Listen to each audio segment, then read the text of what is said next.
What's up guys, and welcome back once again to another episode of Chris Aquariums. Feels great to be back behind the camera, and today we're busy shopping for ponds. Now when I say ponds, I mean more specifically a tub, patio pond. Some people call it summer tubbing. The goldfish I have underestimated twice now. They are too big for the new tank that I put them in.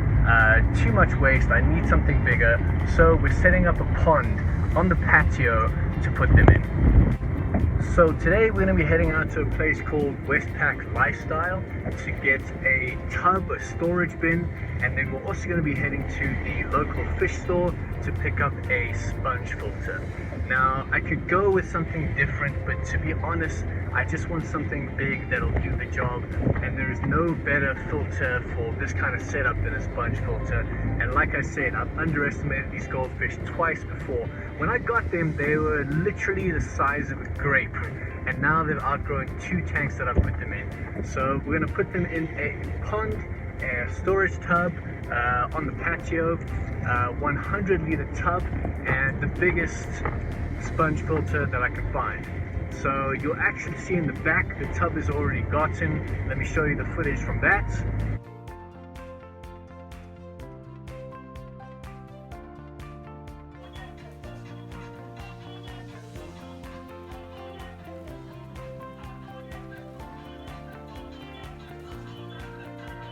Okay, this is what we're gonna get, 100-liter storage bin.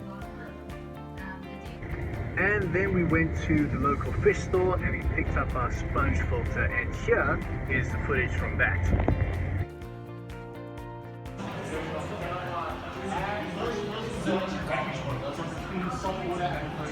And that's what we're looking for. So I ended up getting the biggest sponge filter that they had in the store. I could have gone smaller, but I've underestimated these goldfish twice already, and I'm not going to do it again. So even if it's a bit over-filtered, that's perfectly fine by me. Right now, we are on the way home. We're going to take the equipment. I've got a lot more things already in the house that I had from previously, which we're going to use for this pond. And stay tuned, follow the journey, and we'll see you just now. Alright guys, so we're back home. This is the tub, the pond that's going to go outside. This is the sponge filter, but it's going to take me a while before this pond is up and running, and I'll show you why. Because I'm also building a deck chair for my patio from pallets, because if you have something like this outside on your patio, you need something that you can sit on and sit by and watch. What that does mean is that in the meantime, I've got some time to get things ready, which I will do. The first of all is to get some beneficial bacteria in this foam sponge.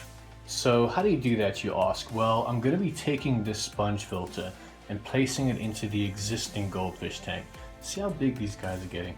And what that's going to do is in the next coming weeks, it's going to take the beneficial bacteria from the tank, grow in the sponge filter, so that when the time is right to move them across, we've already got a beneficial bacteria colony living in the filter. And these guys will be getting some extra filtration during that time, which is never a bad thing. You can never have enough filtration. As with all sponge filters, run the pipe through the outlet, the air hose. You attach it onto the top, right here. Right onto the top. Run the outlet back. And there you have it. And there you have it, the sponge filter is in the tank, busy filtering the water as we speak. One of the good things that I'm happy about as well is the reason that these guys are moving to a bigger tank is because the bioload and the filtration here is not enough. So in the time before they move outside, at the very least, they're getting some additional filtration as well. Look at the size of this guy.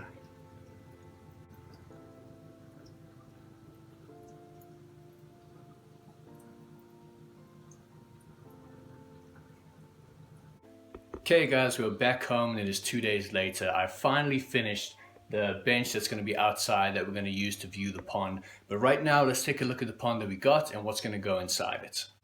Okay guys, this is the pond, and there's a few things that we need to consider. Right, this is not your typical aquarium, so there's a couple of different things to think about. The first and always the most important is the beneficial bacteria, the nitrogen cycle. So what's going to be in here where the beneficial bacteria can grow? There's two things. The one is the sponge filter, which we saw earlier, currently in the goldfish tank, soaking up as much bacteria as it can, nitrifying bacteria. The second is of course the substrate, and that's what we're going to focus on today. So I actually don't know where I'm going to put this on the patio just yet, or how I'm going to set it up, but that's going to come later, and we've got a couple of weeks to figure it out. In the meantime, what we're going to be doing today is putting the substrate into the pond, introducing water into it, so that while we're figuring it out, while we're putting everything together, the nitrifying bacteria is starting to grow and colonize the substrate in the aquarium.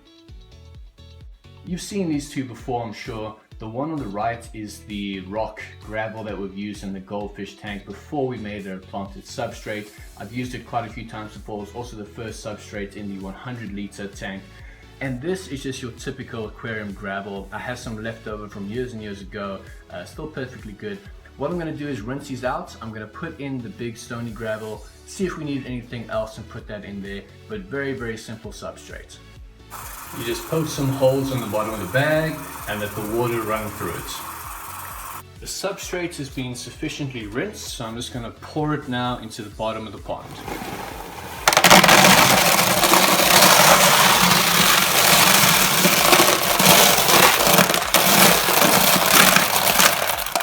I actually think that'll be enough, especially once it's spread out a bit.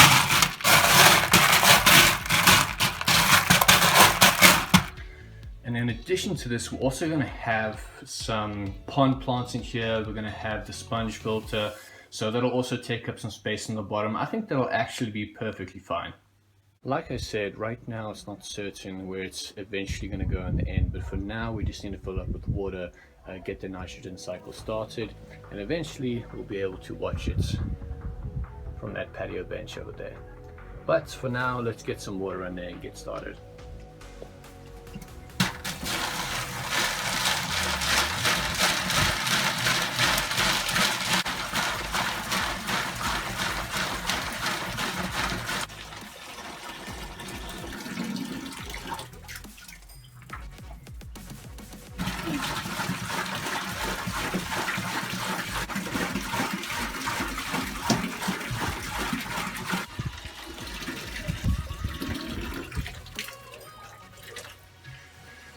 If I'm being completely honest, I don't know if it needs dechlorinator, but I'm putting in anyway.